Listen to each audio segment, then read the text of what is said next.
أعوذ بالله من الشيطان الرجيم. بسم الله الرحمن الرحيم. إن الله وملائكته يصلون على النبي يا أيها الذين آمنوا صلوا عليه وسلموا تسليما. اللهم صل على محمد وعلى آل محمد كما صليت على إبراهيم وعلى آل إبراهيم إنك حميد مجيد. اللهم بارك على محمد وعلى آل محمد كما باركت على إبراهيم وعلى آل إبراهيم إنك حميد مجيد. প্রাণের অধিক বেশি যার দাম রহমতাল লিল আলামিন। জানো কি তোমরা তাহার নাম রহমতুল লিল আলামিন।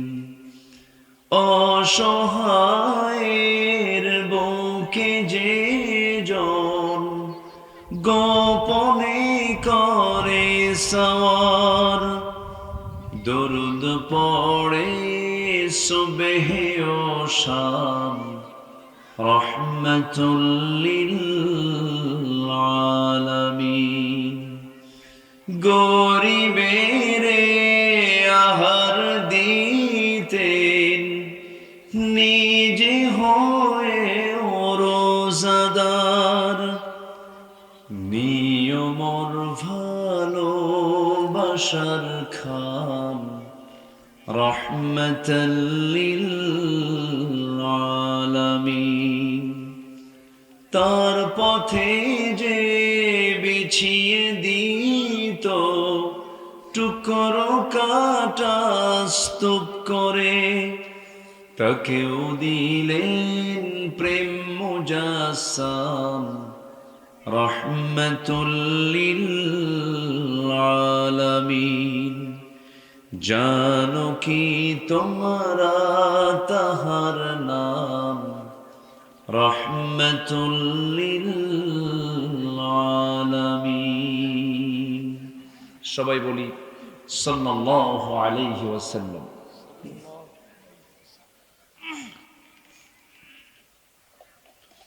প্রাকৃতিক সৌন্দর্যের বরকতময় এলাকা, সবুজ বেষ্টিত অঞ্চল, সমতল এরিয়া, রাজশাহী অঞ্চলের চাঁপাইনবাবগঞ্জ জেলার সদর উপজেলার আমনুরা ধীনগর যুব সমাজ মাহফিল ইন্তেজামে কমিটি কর্তৃক আয়োজিত দুদিনব্যাপী তাফসীরুল কোরআন মাহফিল 2026 11তম বার্ষিকী এই মহৎ আয়োজনের সমাপনী দিবসের সম্মানিত সভাপতি জনাব মাওলানা আবু তাহের কথা বলেছেন আমার অত্যন্ত কাছের নন্দিত আলেম দ্বীন আতাহার তাহফিজুল কোরআন মডেল দাখিল মাদ্রাসার সম্মানিত প্রধান শিক্ষক মাওলানা আব্দুর রাকিব রহমানী সাহেব। উপস্থিত হাজারাত উলামায়ে কেরাম, ফদলায়ে ইজম, সুশীল সমাজ, সামনে উপস্থিত দূরে কাছের বিভিন্ন স্থান থেকে ছুটে আসা কালেমার ঝান্ডাবাহী, তাওহীদের পতাকাবাহী, দ্বীন ইসলামের নরসারদুল বীর মুজাহিদ, প্রাণ প্রিয় সম্মানিত দ্বীনী ভাইরা, আড়ালে বসে আছেন শ্রদ্ধেয়া সম্মানিতা মা বোনেরা। আলোচনার সূচনায় আনুষ্ঠানিকতার মধ্য দিয়ে আমার পক্ষ থেকে আবারও দিল খোলা সালাম, আসসালামু আলাইকুম ওয়া রাহমাতুল্লাহি তাআলা ওয়া বারাকাতুহু। সবাই কেমন আছেন বলুন? আমাকে প্রশ্ন করলেন, আল্লাহ তাআলা আমাকে আপনার মতোই আপনার সামনেতে বসে রেখেছেন, বলছি আলহামদুলিল্লাহ। মহান রব্বে করিমের শুকরিয়া, এই মাহফিলকে আল্লাহ রাব্বুল আলামিন দিনে এবং রাতের জন্য কবুল করে নিয়েছেন। মাহফিল ছিল রাতে, হয়ে গেল কি দিনে, তাহলে বরকতটা কমলো না বাড়লো বলেন তো? ইন্নী দাউতু কওমি লাইলান ওয়া নাহারা। নূহ আলাইহিস সালাতু ওয়াস সালাম বলেন, আমি দাওয়াত দিয়েছি দিনে এবং রাতে। ইন্নী দাউতু কওমি লাইলান ওয়া নাহারা। সম্মানিত উপস্থিতি, বৈরী আবহাওয়ার কারণে, প্রতিকূল বৃষ্টিপাতের কারণে গত পরশু রাতের মাহফিল আজকে হঠাৎ করে তারা সিদ্ধান্ত নিয়েছেন দিনের বেলা এই মাহফিলটা অনুষ্ঠিত হতে যাচ্ছে। শেষ পর্যায়ে আমরা আসতে পেরেছি, বসতে পেরেছি। আল্লাহ পাক আমাদেরকে এই সুযোগটা দিয়েছেন, বলি আলহামদুলিল্লাহ। আবারও বলছি আলহামদুলিল্লাহ। চিৎকার মেরে বলছি আল্লাহুম্মা আইন্নি আলা যিকরিকা ওয়া শুকরিকা ওয়া হুসনি ইবাদাতিকা। সবাই বলে আল্লাহুম্মা লাকা আসলামতু ওয়া বিকা আমানতু ওয়া আলাইকা তাওয়াক্কালতু ওয়া ইলাইকা আনাবতু ওয়া বিকা খাসামতু। আমরা আল্লাহ তাআলার শুকর আদায় করে নিলাম। এখানে আজান কয়টায় হয়?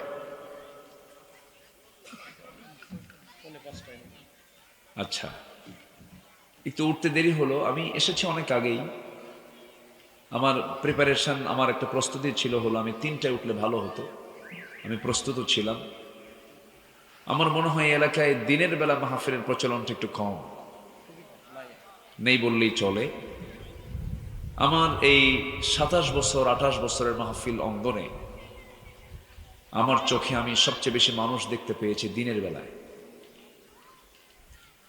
কিছু কিছু অঞ্চল আছে দিনের মাহফিলের প্রচলনটাই সেখানে বেশি থাকে। যেহেতু প্রচলন নাই, আবার এটা শিডিউলটাও ছিল রাতে, সব মিলেই হঠাৎ বলবো এই আয়োজনটা। তাই হঠাৎ এই দিন আয়োজনেও যে আপনারা উপস্থিত হয়েছেন, এটা বিশাল বড় একটা মেহেরবানি। বলি আলহামদুলিল্লাহ, জোরে বলি আলহামদুলিল্লাহ। সম্মানিত উপস্থিতি, আজান হয়তো নির্দিষ্ট সময়ে আশপাশ থেকে আসবে কানে, কিন্তু আজকে আমরা সলাতুল আসর নির্দিষ্ট সময়ের একটু পরে আমরা আদায় করতে চাই। কি মনে করেন বলেন? বলুন, কি একটু দেরি করে কি নামাজ পড়া যাবে? আবার ফতুয়া টতুয়া দেওয়া হবে না তো? হুজুর ওয়াজ বাদ, নামাজ বাদ দিয়ে ওয়াজ করে, এটা যেন না আসে। আমার দেশে মানে আমল বেশি না ফতুয়া বেশি? বলেন, ফতুয়া বেশি, আমল কম। প্রশ্ন বেশি কিন্তু আমল কম। আমার প্রশ্ন যতটুকু না করবো তার চাইতে আমলের পরিমাণটা যেন বেশি হয়। জানবো কিন্তু মানার দিকটা যেন কম না হয়। জানবো যতটুকু, মানবো ততটুকু, মানবো তার চাইতে বেশি চেষ্টা করবো ইনশাআল্লাহ। তো আমরা আজকে নামাজটাকে একটু বিলম্ব করতে চাই। মাহফিলের সার্বিক অ্যারেঞ্জ অনেক প্রশংসনীয়, অনেক সুন্দর। ইশতিয়ার ভাইরা এই আয়োজনটা করেছেন, অনেক সুন্দর আয়োজন তারা করেছেন, এবং মাইকিং অনেক সুন্দর, সাউন্ড সিস্টেম, লাইটিং সব দিক থেকে সুন্দর। একটা আদর্শ মাহফিলের যে বৈশিষ্ট্য, এটা এই মাহফিল আমরা দেখতে পাচ্ছি। এই দেশে বড় বড় তাফসির মাহফিল বলতে যেটা বোঝায়, আল্লাহ তাআলা এই নগণ্য গোলামকে নিয়েছেন প্রত্যেক মাহফিলে। চট্টগ্রামের প্যারেড ময়দান থেকে শুরু করে দেশের বিভিন্ন জেলা বিভাগ, আঞ্চলিক যে প্রতিষ্ঠিত যে বড় বড় যে মাহফিলগুলো, এই মাহফিলগুলো আল্লাহ পাক এই নগণ্য গোলামকে দিয়ে বাস্তবায়ন করিয়েছেন বহুবার। তো আমি এদিক থেকে আমি এই মাহফিল কমিটির আয়োজন, তাদের ডেকোরেশনকে আমি অত্যন্ত সুন্দরভাবে এটা গ্রহণ করেছি। তারা খুব সুন্দর ম্যানেজমেন্ট করেছেন। আল্লাহ তাদের সকল আয়োজনকে কবুল করুন। এটা জোরে বলি আল্লাহুম্মা আমিন। সম্মানিত হাজিরিন, আমি খুব বেশি লম্বা সময় নিয়ে আজকে তো কথা বলার সুযোগ পাচ্ছি না, তবে যতটুকুন সময় পাচ্ছি আমি আমলের নিয়তে যদি আমরা শুনি, এতটুকুন সময়ে একটা মানুষের নাজাতের জন্য যদি মূল্যবান কথা হয়, এতটুকুন সময়ই যথেষ্ট। বলি আলহামদুলিল্লাহ, জোরে বলি আলহামদুলিল্লাহ। আমরা পৃথিবীতে যে কোনো কাজ করতে গেলে লস খুঁজি না লাভ খুঁজি? বলেন তো, লস না লাভ? তো ওখানে যে আমার লাভটা কি বলেন, এরকম বলেন, ওই কাজটা কইরে আমার লাভটা কি? আমরা যে কোনো কাজ করতে গেলে আমরা আগে কিন্তু লাভটা খুঁজি, লসের দিকে আমরা যেতে চাই না। আসলে মূলত সফলতা, এই লাভ, এই বিজয় অর্জন, এটা মূলত কার হাতে বলেন তো? আসতে বলবেন না, কার হাতে? বিয়াদিকাল খাইর, সকল কল্যাণ কার হাতে? আল্লাহর হাতে। তো সফলতা কেমনে আসবে, আমরা বিজয়ী হব কেমনে, আমরা সফল হব কেমনে, এটার উত্তম পন্থা পদ্ধতি, এটার ওয়ে, এটার পথ বাতলিয়ে দিতে পারেন যিনি, তিনি আমার কে? একটু জোরে বলুন না ভাই, তিনি আমার কে? আল্লাহ। এবং আমার সবচেয়ে বেশি কল্যাণকামী কে? আমার সবচেয়ে বেশি শুভাকাঙ্ক্ষী, আমার ভালো কিছু চান, আমার কল্যাণ চান, আমার সফলতা চান, সবচেয়ে বেশি যিনি, তিনি কে বলেন তো? আল্লাহ তাআলা। এবং আমাকে সবচেয়ে বেশি ভালোবাসেন কে? আচ্ছা, আমি আল্লাহকে বেশি ভালোবাসি না আল্লাহ আমাকে বেশি ভালোবাসেন? হ্যাঁ, অনেকে চুপ করে আছে কিন্তু। বলেন, আমি আল্লাহকে বেশি ভালোবাসি না আল্লাহ আমাকে বেশি ভালোবাসেন? আল্লাহ আমাকে বেশি ভালোবাসেন। তার প্রমাণ হলো, আমরা এত আকাম কুকাম করে বেড়াই, মিথ্যা কথা, ছলচাতুরি, ঠকবাজি, জমির আইল ঠেলা, বোনকে সম্পদ না দেওয়া, নেশা করা, জেনা করা, মদের বোতল নিয়ে থাকা, মিথ্যা সাক্ষী দেওয়া, এরপর মানুষের সাথে প্রতারণা করা, ওজনে কম দেওয়া, এগুলো তো মনে হয় চট্টগ্রামে নাই না? সুদ খাওয়া, এগুলো আছে কি? নাই, এগুলো নাই এলাকা আছে? তাহলে ওয়াজের দরকার আছে, তো ওয়াজের দরকার আছে।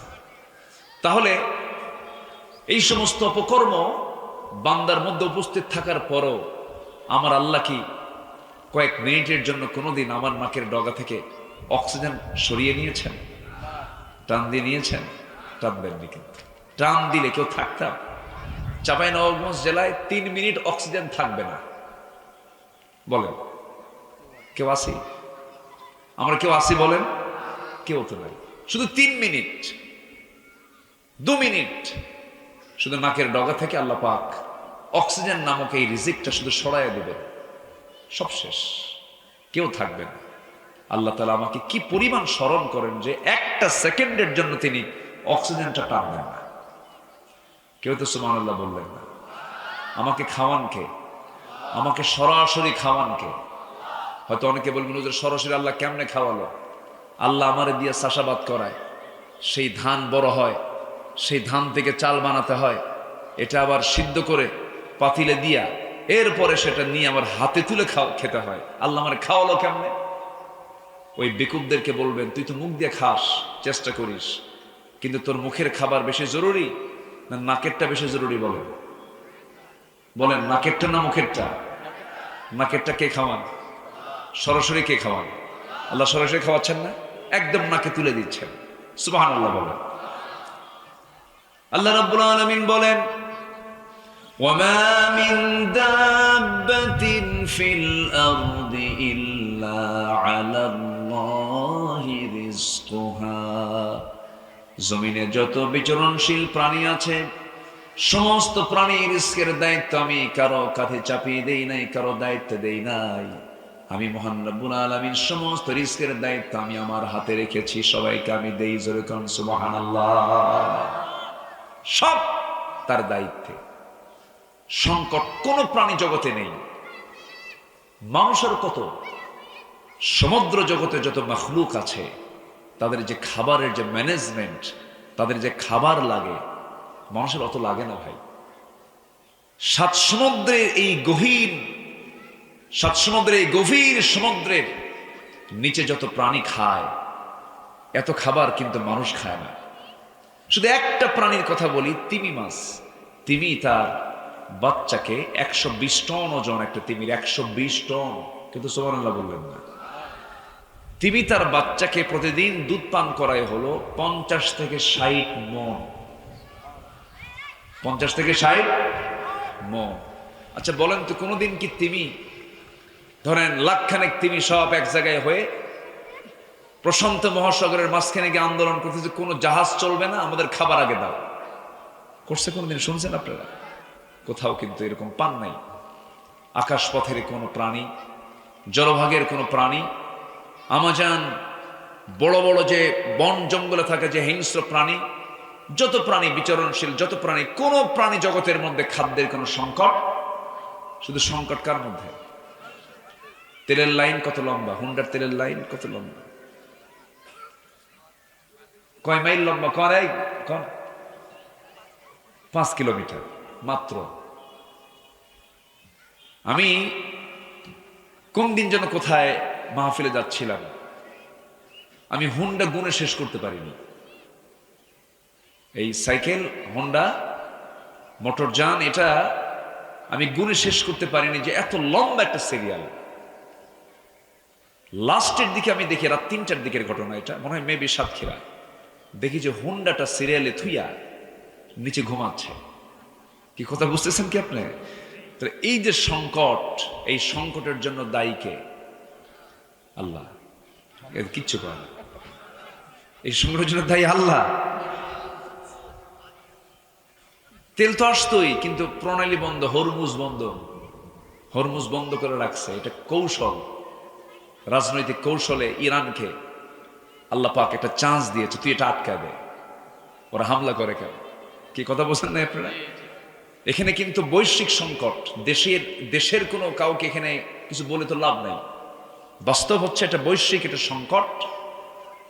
বিশ্ব পরিবার আজকে সংকটের সম্মুখীন। আর বিশ্বের পরিবারের এই মোড়ল যারা, হুঁশ নাই তাদের। দেখেন এক একটা চেহারা সব বানরের মতো। আমেরিকা একটা আছে না, ওর চেহারার দিকে তাকাবেন আর বানরের চেহারার দিকে তাকাবেন, বানরটাই দেখতে সুন্দর দেখা যায়। তো এগুলোর কারণেই আজকে এই ক্রাইসিসটা সৃষ্টি হয়েছে। তাছাড়া কোনো ক্রাইসিস নেই, কোনো সংকট নেই। আল্লাহ এই পরিমাণ তেল রেখেছেন।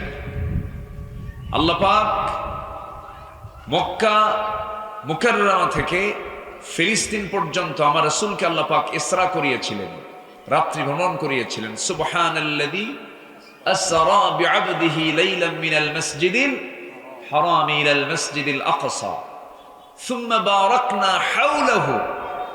এবং আল্লাহ তাআলা এখানে বরকত দিয়ে ভরপুর করেছিলেন।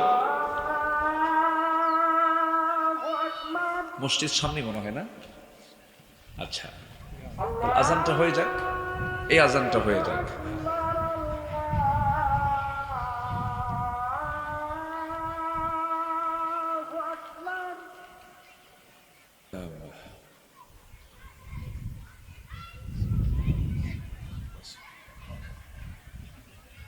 জি সম্মানিত ভাইয়েরা, আমাকে সময় দিচ্ছেন?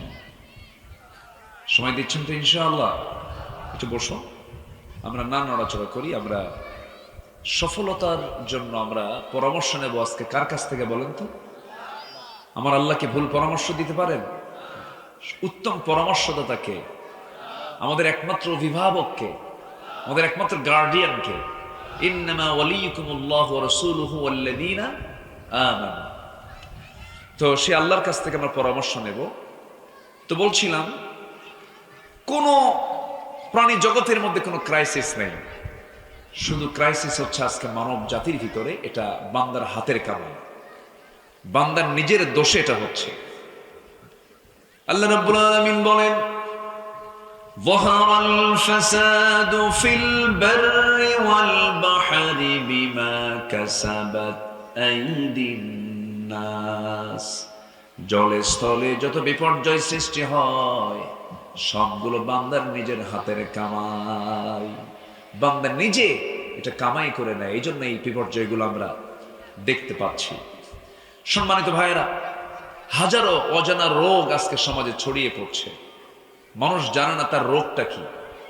নিত্য নতুন রোগ তৈরি হচ্ছে। রোগ কখন বাড়ে, নতুন নতুন রোগ কখন আসে? যখন সমাজে ব্যভিচার বেড়ে যায়, যখন সমাজে সুদের প্রবণতা বেড়ে যায়, বাদ্যযন্ত্রের পরিমাণ বেড়ে যায়, বেহাপনা বেড়ে যায়। আজকের পৃথিবীটা এতটাই নোংরা যে নোংরামি কুকুর শুকুরের মধ্যে নেই, সেই নোংরামি আজকে মানুষের মধ্যে ঢুকে পড়েছে। মানুষ এতটাই নোংরা, মানুষ এতটাই নিচু, এত বিকৃত চিন্তা আজকে মানুষের মধ্যে ঢুকেছে। সম্মানিত ভাইয়েরা, আজকে পুরুষ পুরুষ আসক্ত হয়, নারী নারীতে আসক্ত হয়। এক নারী আর নারীকে পাওয়ার জন্য সে পাগল হয়ে যায়, অস্থির হয়ে সমকামিতা, হোমোসেক্স আজকে গোটা পৃথিবীতে একটা কমন বিষয় রূপ নিয়েছে। আল্লাহ তাআলা কওমে লূতকে আল্লাহ রাব্বুল আলামিন এই অপরাধের জন্য তাদেরকে জমিনে গেড়ে দিয়ে শেষ করে দিয়েছেন। আজকে সেই সমকামিতাকে প্রমোট করার জন্য ইউরোপ আমেরিকা মাথাচাড়া দিয়ে উঠেছে, তাদের পার্লামেন্টে পর্যন্ত তারা এই আইন পাশ করে নিচ্ছে। নাউজুবিল্লাহ বলবেন না? আজকে এই সমকামিতা, এই জিনিসটা আজকে কুকুর শুকুরের মধ্যেও নেই, যা আজকে মানুষ এগুলোকে গ্রহণ করছে। কেন অপরাধ বাড়বে না? কেন গজব বাড়বে না? কেন রোগ বাড়বে না? সম্মানিত ভাইয়েরা, সম্মানিত বন্ধুগণ, এবং যারা অপকর্মের সঙ্গে জড়িত তারা কখনো ভালো কিছু চায় না। তারা ভালো কিছু প্রতিষ্ঠা হোক, দিন সবার জন্য কল্যাণ, সূর্যের উপকারিতা শুধু মুসলমান পায় না, সবাই পায়। বলেন, সূর্য কি শুধু মুসলমানের উপকারের জন্য, সবার উপকারের জন্য? সবার উপকারের জন্য। ইসলাম যদি কোথাও প্রতিষ্ঠা পায়, সবাই এটার কল্যাণ ভোগ করবে। আল্লাহু আকবার বলেন। কেউ অকল্যাণ প্রাপ্ত হবে না। ইসলাম সবার জন্য কল্যাণ নয়, কিন্তু ইসলাম তো সবাই চাবে না। ইসলাম চাবে না কারা? মদের দোকান নিয়ে যারা বসে আছে তারা কি ইসলাম চাবে? বলেন, তারা চাবে? মদের দোকান তো চাবে নবাবগঞ্জে নাই, তবে কাস্টমার নেই। আছে, কাস্টমারও আছে, কাস্টমারও আছে, দোকানদারও আছে। ও বলেন, তরকের সারা জীবন কখনোই করা চাবে যে ইসলাম কায়েম হোক? চাবে না। আচ্ছা, যারা সুদের কারবার করে তারা কি ইসলাম চাবে? ইসলাম আসলে কি সুদ থাকবে না যাকাত চালু হবে? তাহলে যাকাত যারা চায় তারা ইসলামকে চায়, আর যারা সুদকে চায় তারা কখনো ইসলাম চাইতে পারে? তাহলে মাদক ব্যবসায়ী যারা, তারা ইসলাম চাবে না। যারা সুদের কারবার করে তারা ইসলাম চাবে না। যারা নিজের বইয়ের চাইতে অন্যের বইয়ের প্রতি যাদের বেশি আকর্ষণ, তারা কি ইসলাম চাবে? ইসলাম যদি কায়েম হয়, পরকিয়া করলে, আকাম কুকাম করলে, বিবাহিত কোনো জেনাকার হলে পরে, আশ-শাইখুজ জানি, এই সমস্ত জেনাকার হলে পরে তার পৃথিবীতে বাঁচার অধিকার আছে? বলেন তো, যারা এগুলো অভ্যস্ত তারা কি কখনো চাবে যে ইসলাম কায়েম হোক? চাবে না। দেখেন, গোটা পৃথিবীব্যাপী আপনি ইসলামের বিরুদ্ধে কেন যুদ্ধ হচ্ছে? আজকে অ্যান্টি ইসলাম, ইসলামের বিরুদ্ধে মানুষ কেন যুদ্ধ করছে? এর কিছু কারণ আছে। বড় বড় বিজনেসের মধ্যে অন্যতম বিজনেস হচ্ছে মাদক, যা বছরে এটার পরিমাণ হলো $321 বিলিয়ন। শুধু মদের পেছনে বিজনেস হয় $321 বিলিয়ন। মদের ব্যবসা হয়, মাদক ব্যবসার মূল্যই শুধু $321 বিলিয়ন। মদের ব্যবসা হয় হলো $1600 বিলিয়ন। অস্ত্র ব্যবসা অবৈধ $100 বিলিয়ন। পতিতা ব্যবসা, যেটা জেনা, এটার বিজনেস হয় গোটা পৃথিবীতে বার্ষিক প্রায় $400 বিলিয়ন।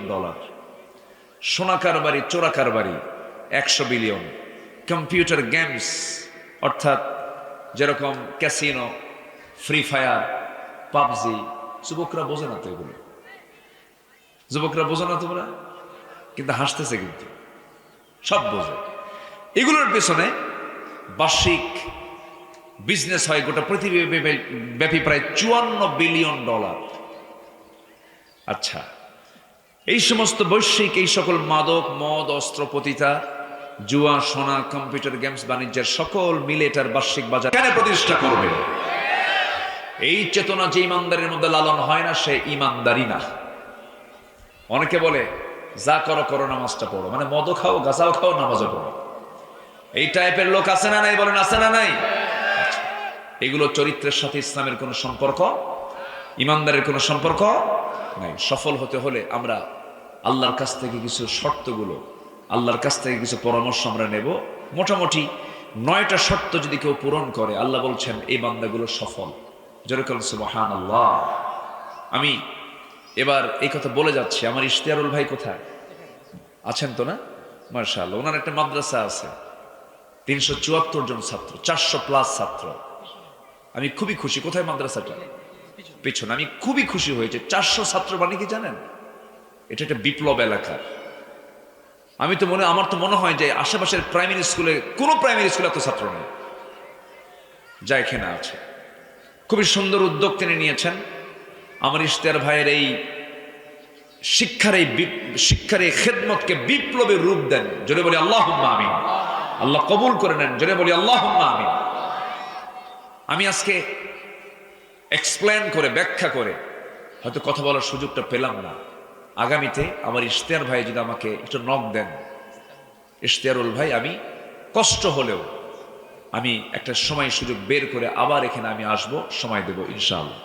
আমি এরকম করে কোনো মাহফিলে বলি না, কিন্তু আজকে আমি এটা বললাম যে এখানে কিছু হক তাদের রয়ে গেছে। আমি আগামীতে আবার আসবো, সময় দেব। যদি আপনারা আমাকে সময় নাও দেন, আমি সময় দেব। কি রাজি আছেন তো ইনশাআল্লাহ? যে আল্লাহ কবুল করুন। জোরে বলি আমিন। আমি গত পরশুদিন আমি নওগাঁ হয়ে ঢুকেছিলাম। তেল তো নাই, তেল গ্যাস তো কোথাও পাওয়া যায় না সহজে। তো সোজা বগুড়ায় একটু গ্যাসের সরবরাহটা বেশি, মানে ট্রানজিট তো, বগুড়া তো ট্রানজিট একটা পয়েন্ট, উত্তরবঙ্গের গেটওয়ে এটা।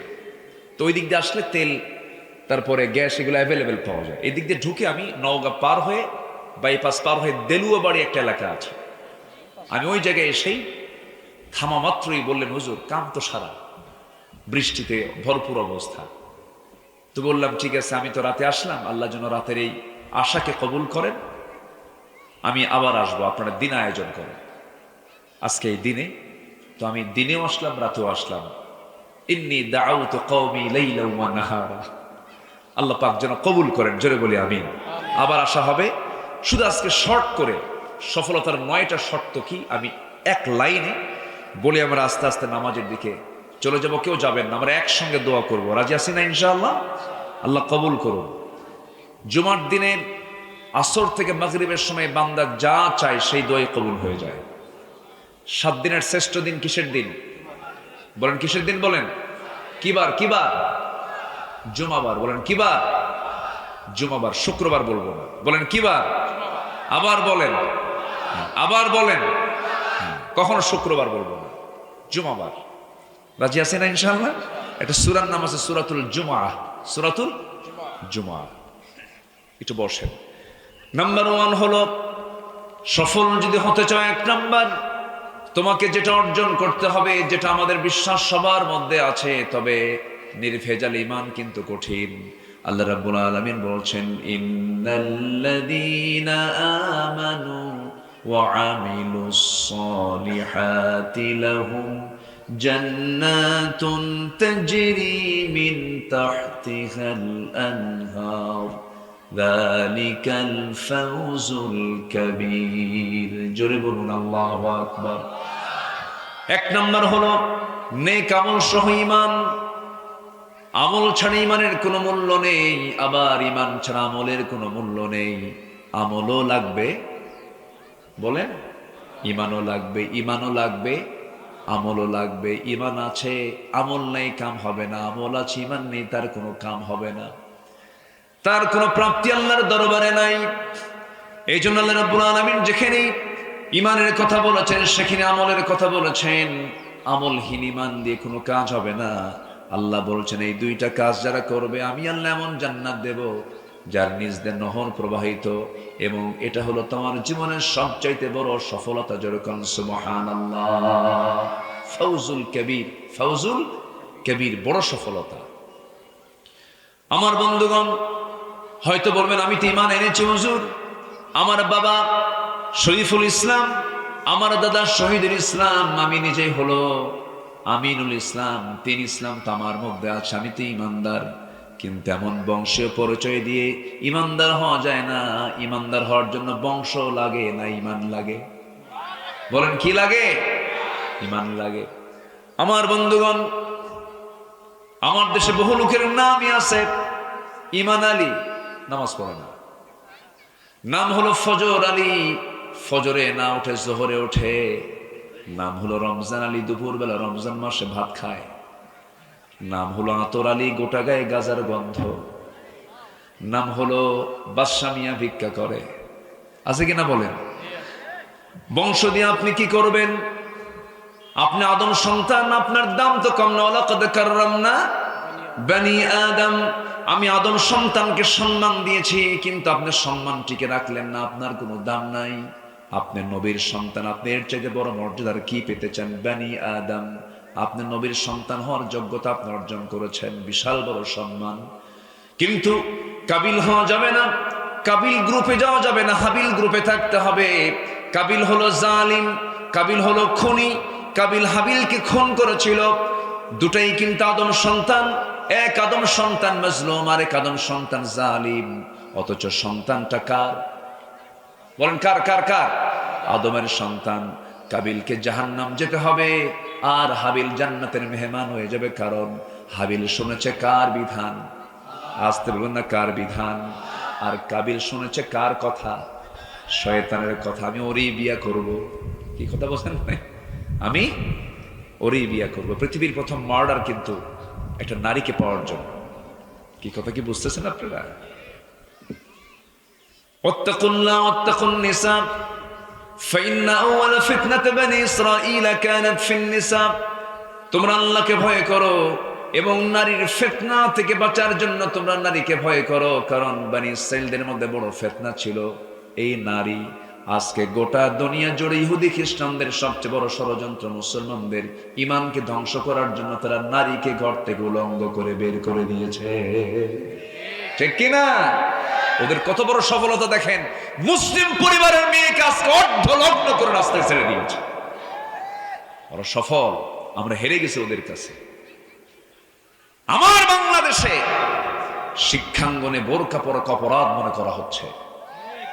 অত্যন্ত আফসোসের বিষয় এগুলো, যে কুলাঙ্গার গুলো বোরকা পড়তে বাধার সৃষ্টি করে, হাত পা ভেঙ্গে গুঁড়া করে দেওয়া দরকার।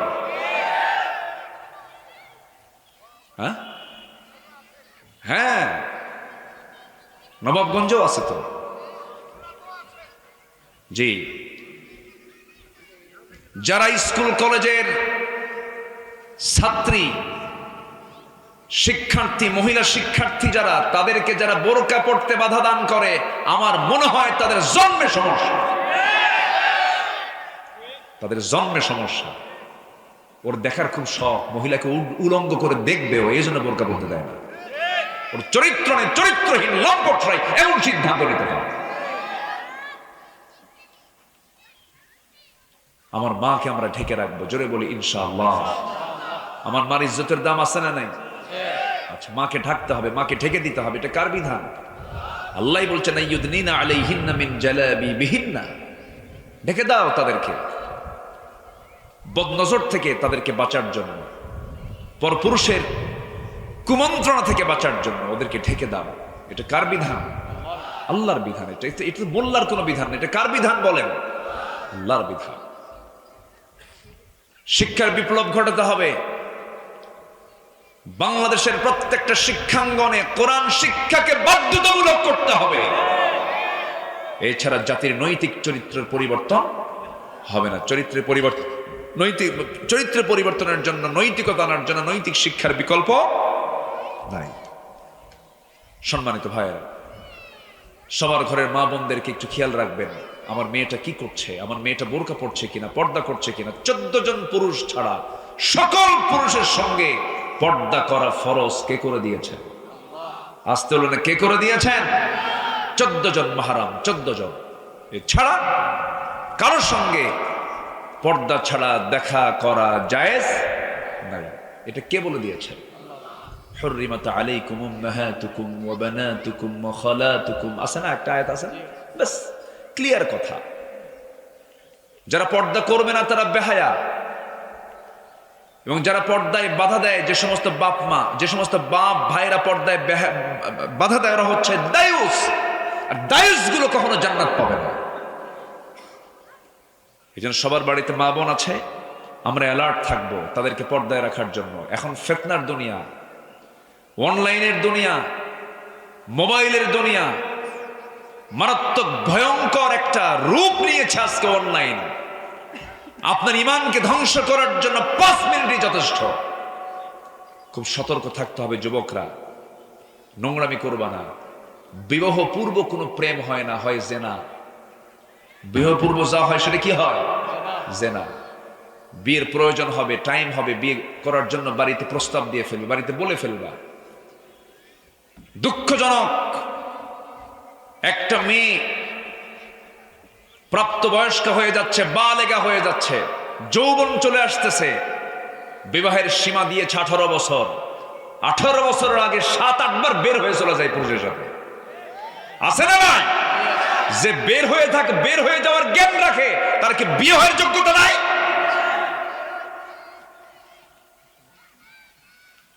সাত 8 বার বের হয়ে গেছে, মেয়ে নাই, কই কোথায় গেছে? চতুর্থ আসমান। কি কথা কি বুঝছেন আপনারা? খুঁজে পাওয়া যাচ্ছে না। যে বাপ মা ধরে আনে, ও অস্থির হয়ে যায়। তাহলে এই সিচুয়েশন, এই অবস্থাকে বন্ধ করার জন্য অবশ্যই সমাধান কি বলেন? আজ থেকে সমাধান কি বলেন? বিয়ে। বিয়েকে সহজ করে দিন, জেনা বন্ধ হয়ে যাবে। আর বিয়েকে কঠিন করবেন, জেনা সহজ হয়ে যাবে। না, মেয়ে আমার ছোটই আছে, কি করে? অনার্স 4th ইয়ারে, এখনো শেষ হয় নাই। অনার্স 4th ইয়ার, বয়স মাত্র 29 বছর।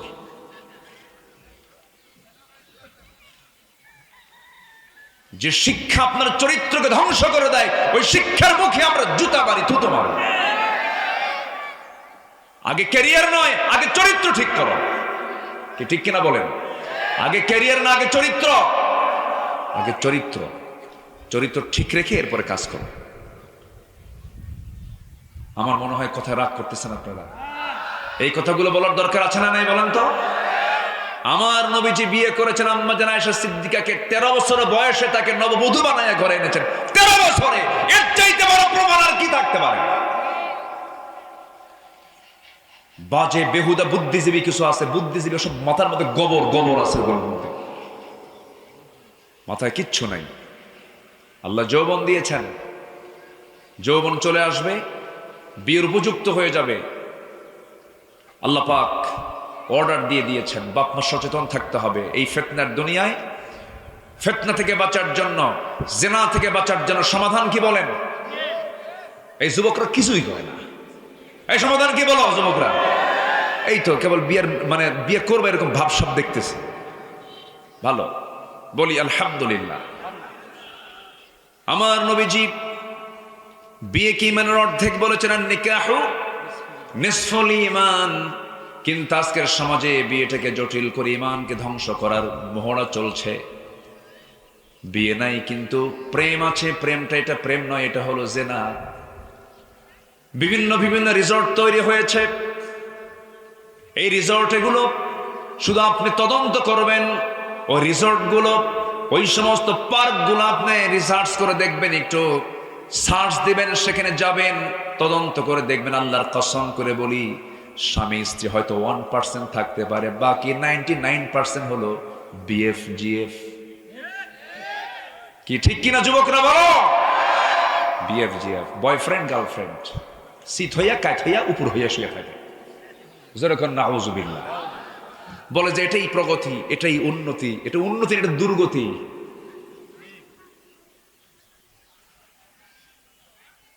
রাজশাহীতে একটা রিসোর্ট তৈরি হয়েছে, কি যেন নাম, সাফিনা। ওইদিকে গ্রিন ভ্যালি, আরো কোথায় কোথায় এই সমস্ত মানে বিভিন্ন পার্কগুলো আপনি যান, তদন্ত করে দেখুন। আমি চ্যালেঞ্জ ছুড়ে দিলাম, অবৈধ সম্পর্কের জেরের সম্পর্কগুলো ওখানে কি বসে থাকে। এগুলো ইমান বিধ্বংসী। এই সমস্ত চেতনাগুলো ফ্যামিলিতে ঢুকাতে দিবেন না। আল্লাহ প্রত্যেক ফ্যামিলিকে দ্বীনের জন্য কবুল করুন। আমার নবীজি ফাতিমার ঘরের সামনে দিয়ে যাচ্ছিলেন, তার একটা আওয়াজ রাস্তা পর্যন্ত আসছে, মহিলার আওয়াজ, মেয়ে মানুষের আওয়াজ। আমার নবীজি ভিতরে ঢুকলেন, ভিতরে ঢুকে বলছেন, ফাতিমা, আমি রাস্তা দিয়ে যখন যাচ্ছিলাম তোমার অপ্রয়োজনীয় একটা শব্দ, একটা কথা আমার কানে চলে আসলো।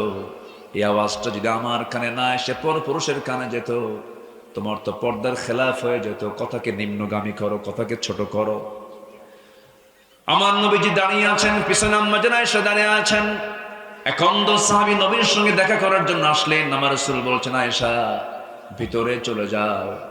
এবার আম্মা জান আয়েশা বলছেন, ইয়া রাসূলুল্লাহ, আপনি যে ভিতরে যেতে বলছেন, যার জন্য সেই লোকটা তো অন্ধ, আপনার অন্ধ সাহাবী, সে তো আমাকে দেখতে পাবে না। রাসূল একটু রক্তিম চক্ষু নিয়ে বলে ফেলেন, আয়েশা, তার চোখ না থাকতে পারে, তুই কি কানা নাকি? তুমি কি অন্ধ? যাও ভিতরে, যাও ভিতরে চলে যাও। ইসলাম এতটুকু পর্দার ব্যাপারে সতর্ক হতে বলেছে, ওয়ালা তাকরাবুজ জিনা ইন্নাহু কানা ফাহিশাতান ওয়া সাআ সাবিলা। তোমরা জেনার নিকটই যেও না। জেনার নিকট কি? আজকের মোবাইলের অ্যাপস গুলো জেনার নিকটবর্তী কাজ। অ্যাপস গুলো কি? Messenger, imo, Line, Viber, WhatsApp, Instagram, Kurigram, ঠিক আছে না? এই সমস্ত অ্যাপস গুলোর ভিতরে যে ঢুকবে, সে যদি পুরুষ হয় পুরুষের সামনে ঢুকবে, পুরুষের ইনবক্সে ঢুকবে।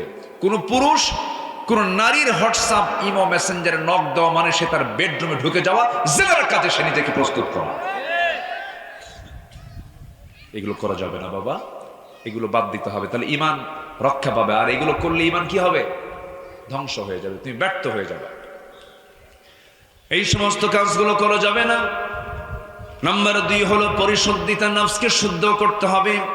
আল্লাহ রাব্বুল আলামিন বলেন, قد أفلح من تزكى وذكر اسم ربه فصلى بل تؤثرون الحياة الدنيا والآخرة خير وأبقى।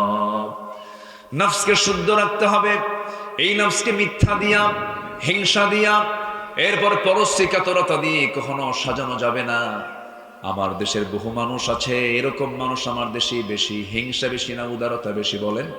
হিংসা বেশি। জমি কেনে একজন, ঘুম হয় না আরেকজনের। আছে না এরকম? জমি কিনছে একজন, 3 বিঘা জমি, তার চতুর্পাশে ওর জমি আছে। ও জমি কিনলো, কেমনে কিনলো, সম্ভব কেমনে, খালি মাথা থাপড়ায়। এরকম আছে না? আছে না? খালি মাথা থাপড়ায়। এরকম হিংসা যাদের থাকবে, এটা নফসের রোগ। এটা ও নিজে অসুস্থ হয়ে খালি মাথা থাপড়াবে, ওদিকে স্ট্রোক করবে, লাভ নাই, কিচ্ছু লাভ নাই। হিংসা করবে যে ক্ষতি হবে তার নিজেরই। হিংসুক কখনো জান্নাত পেতে, হিংসুকের দোয়া কখনো কবুল হতে পারে না। আল্লাহ পাক সবে কদরের রাত্রিতে সবার গুনাহ মাফ করেন, হিংসুকের গুনাহ মাফ করেন না। হিংসা তো আমাদের এলাকায় নাই, আমাদের দেশের নাই। যখন আপনি দেখবেন যে অন্যের কোনো ভালো কিছু আপনার ভালো লাগতেছে না, আপনি তখন আপনাকে ভাবতে হবে আপনি ভিআইপি শয়তানের মুরিদ। কি কথা কি বুঝতেছেন?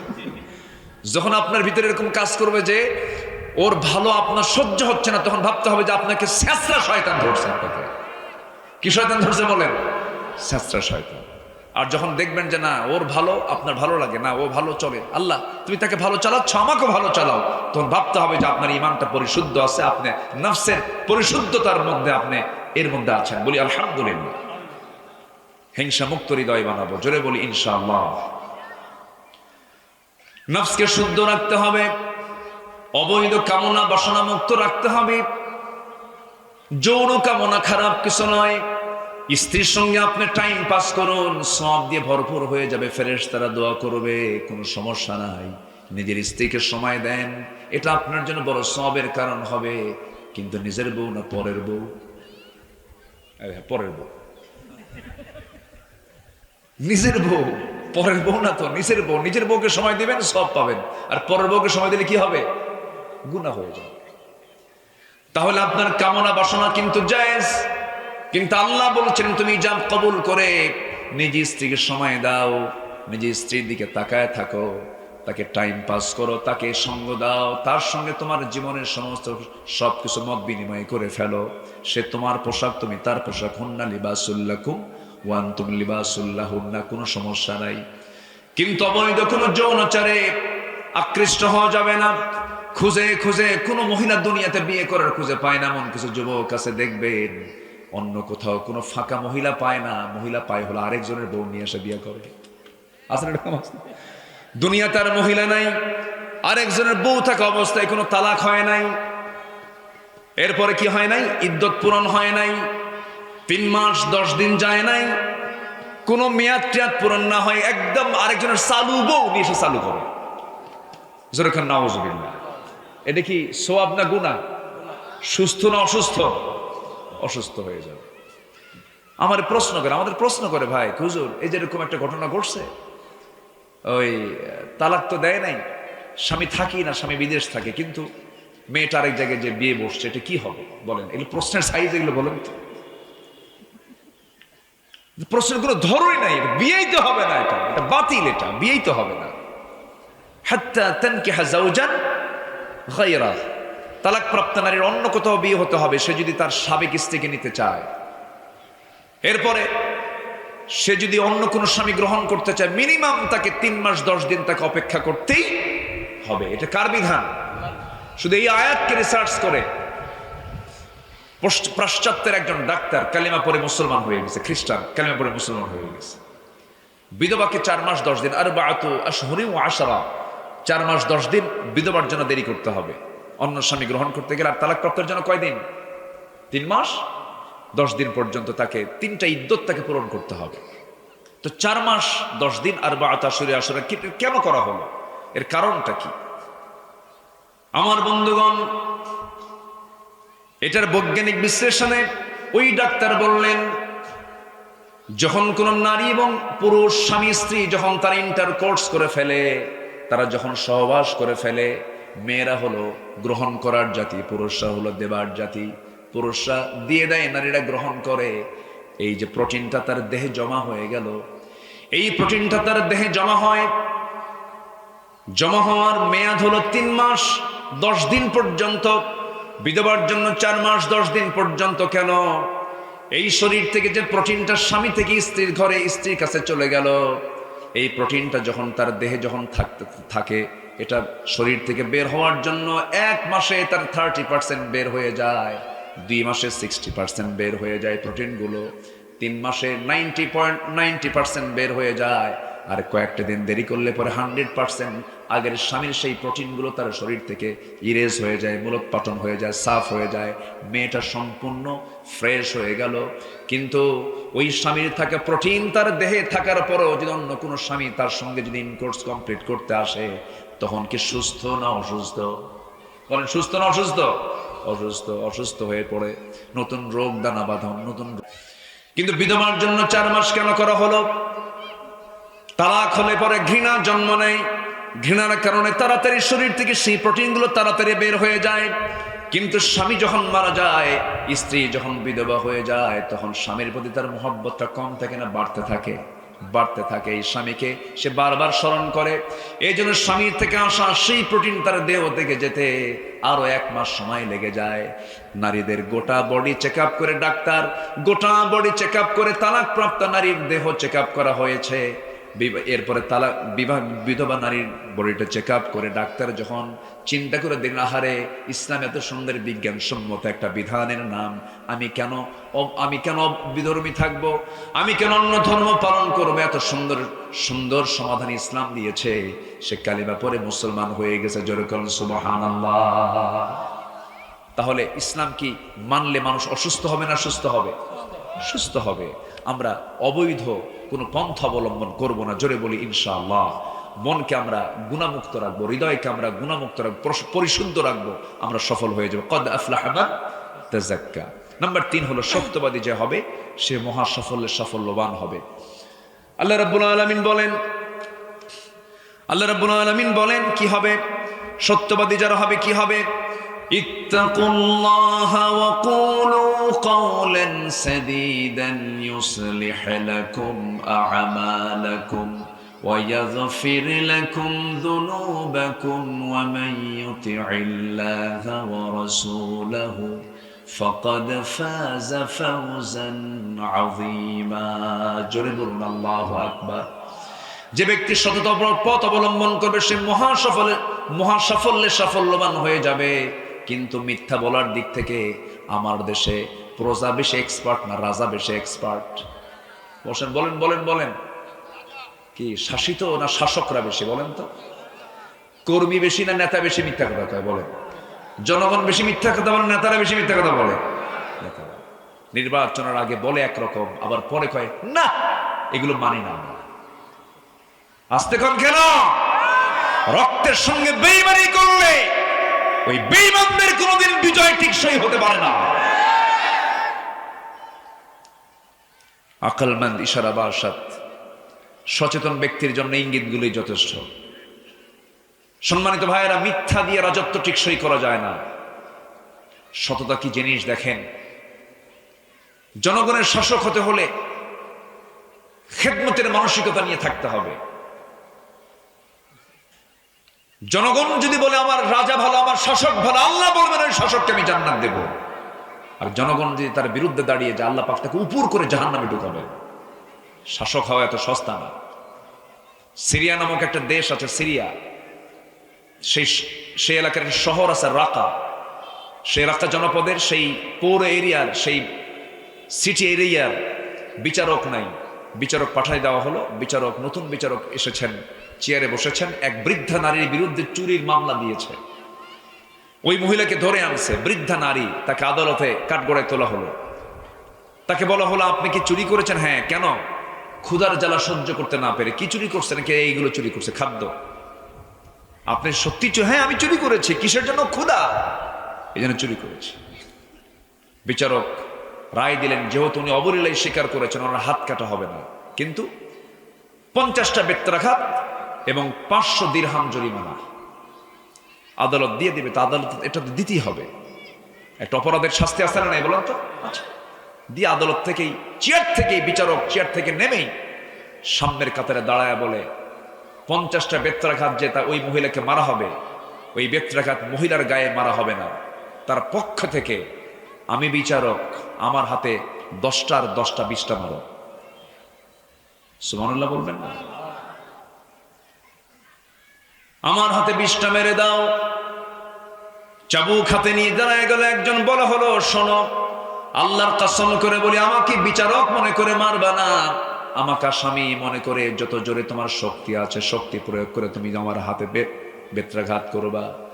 ইতিহাস লেখে ফিঙ্কি দিয়ে রক্তগুলো গড়ে গড়ে পড়ছিল, হাত ফেটে চৌচির হয়ে গেল। 20টা তিনি আঘাত, 20টা বেত্রাঘাত তিনি হাতের মধ্যে নিয়ে নিলেন, বিচারক নিজে। এবার বলছেন বাকি 30টা কাকে মারবা বলে দিচ্ছি। এই রাকা জনপদের যে সিটি মেয়র তাকে ডাকো, প্রশাসককে ডাকো, আর 2টা অফিসারকে ডাকো। 3 জনকে ডেকে 3টা ভাগ করে 30টা মেরে দে। কি কথা বলছেন? মোট কয়টা হলো? কয়টা হলো বলেন? 50টা চাবুক মেরে দাও। বিচারক বললেন কারণ ওই মহিলা তো চুরি করেছেন, বৃদ্ধ মানুষ, বৃদ্ধা নারী চুরি করেছেন অভাবের কারণে, স্বভাবের কারণে নয়। তিনি চুরি করেছেন খাদ্যে পেটের জ্বালা সহ্য করতে না পেরে। দোষ মূলত আমাদের দোষ, আমরা বিচারক দোষ করেছি, আমরা শাসক পর্যায়ের নেতৃত্ব আমরা দোষ করেছি, এই জন্য তিনি চুরি করতে বাধ্য হয়েছেন।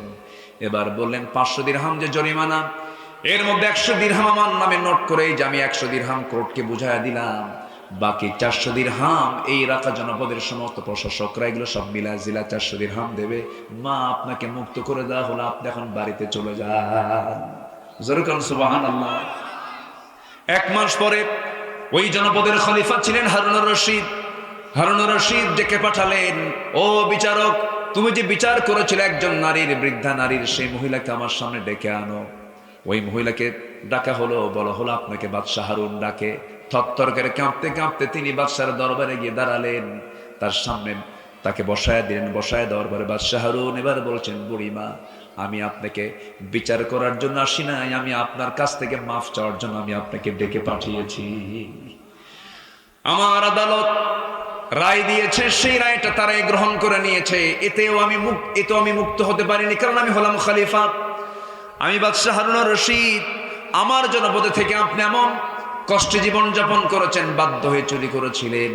আমি যদি আপনার সেবা করতাম, আমি যদি আপনাকে সুষ্ঠুভাবে বন্টন করতে পারতাম, আপনার চুরি করার প্রয়োজন হতো না। অতএব রাষ্ট্রের পক্ষ থেকে আমি আপনার কাছে করজোড়ে মিনতি জানাই, দয়া করে আপনি আমাকে মাফ করে দিলে আমার আল্লাহ আমাকে মাফ করে দিবে। যেরকম সুবহানাল্লাহ। আমরা কি শাসনের ইতিহাস শুনি আর আমরা কি শাসন দেখি। আল্লাহ তুমি একটা ওমরের মতো শাসক বাংলার জমিনে দিয়ে দাও, জোরে বলি আমিন। আমার দেশের অধিকাংশ নেতাগুলো কি বিড়ি খাওয়া নেতা বেশি না বিড়ি ছাড়া নেতা বেশি? মদের বোতলওয়ালা কম না মদের বোতলওয়ালা বেশি? বোতলওয়ালা নেতা হলে কি দেশ শান্তি হবে? শান্তি হবে না। আল্লাহ তুমি আল্লাহওয়ালা শাসক আমাদেরকে উপহার দাও, জোরে বলি আল্লাহুম্মা আমিন। নাম্বার 4, সফল হওয়ার জন্য তাকওয়া লাগবে। কি লাগবে বলেন তো? ভয় করবো আমরা কাকে? নাম্বার 5 হলো ধৈর্যশীল হব আমরা। কি হবো বলেন তো? ধৈর্যশীল। নাম্বার 6 হলো আল্লাহ এবং নবীর আনুগত্য আমরা করব জীবনের সকল জায়গায়। আল্লাহ পাক তাকে মহাসাফল্যে সাফল্যবান করবেন। নাম্বার 7 হচ্ছে সৎ কাজের আদেশ দেব, সৎ কাজের বাধা দেব। ও উলাইকা হুমুল মুফলিহুন, তারা সফল হবে। নাম্বার 8 হলো সকল ক্ষেত্রে আমরা তওবা করব। কার কাছে? আসতে বলেন, তওবা করব কার কাছে? নাম্বার 9 হলো প্রকৃত মুমিনের 7টা গুণ আমরা অর্জন করব। সূরা মুমিনুনের প্রথম 8-9টা আয়াতের মধ্যে আল্লাহ পাক 7টা গুণের কথা বলেছেন। নামাজ, জিহ্বাকে সংযত করা, যাকাত ঠিক রাখা, লজ্জাস্থানের হেফাজত করা, ওয়াদা ঠিক রাখা, আমানত ঠিক রাখা, নামাজের ব্যাপারে যত্নশীল হওয়া। আল্লাহ বলছেন আমি এদেরকে জান্নাতুল ফেরদাউসের উত্তরাধিকারী বানিয়ে দেব। যেরকম আল্লাহু আকবার। আল্লাহ পাক এই কাজগুলো করে সফলতার চূড়ান্ত শিখরে পৌঁছার তৌফিক সবাইকে দান করুন, জোরে বলি আল্লাহুম্মা আমিন। এই আশাবাদ কামনা করছি। আজান হয়েছে আরো 45 মিনিট আগে, আর কিছু লম্বা সময় দিলে পরে তখন আপনারা ফতুয়া দিবেন এই হুজুর আর চলবে না, নামাজ বাদ দেওয়াজ করে। আমরা এখানে নামাজ পড়বো, সবাই রাজি আছেন না ইনশাল্লাহ? একটা লোক উঠবেন না। এই মাহফিলটা যুব সমাজদের উদ্যোগে মাহফিলটা চলা শুরু হয়েছে প্রায় 11 বছর। প্রত্যেক বছর হোক, সবাই চান তো নাকি ইনশাআল্লাহ? তো আমি সবার কাছে একটু উদাত্ত আহ্বান জানাবো, যেহেতু রাতের মাহফিল দিনে আসছে, হঠাৎ করে এই সিদ্ধান্তগুলো নেওয়ার কারণে বারবার তারা হিমশিম খেয়েছে।